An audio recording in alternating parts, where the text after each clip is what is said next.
Welcome to Kenton's videos. Enjoy the video.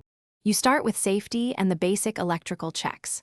First, park level and set the brake, then disconnect the trailer from the vehicle so you can access the plug and lights freely.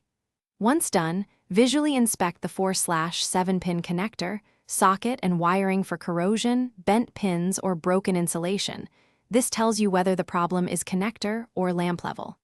Next, use a multimeter to test for 12V at the harness and identify whether power or ground is missing before you replace parts.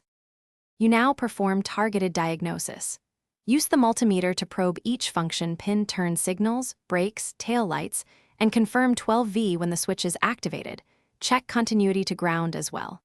If a lamp is suspect, remove it and test the filament or swap in a known good bulb.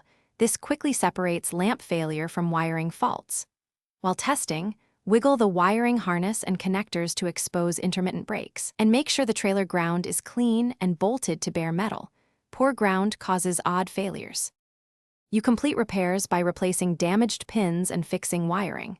Cut back to clean wire, use proper crimp or solder splices, and seal each joint with heat shrink and dielectric grease to prevent future corrosion. Reattach and tighten a clean chassis ground to bare metal, reinstall bulbs and fuses, then reconnect and retest every function. If problems persist, use a trailer circuit tester or temporarily power the trailer from a separate 12V source to determine whether the fault lies in the vehicle harness. Thanks for watching. Consider subscribing if we helped you.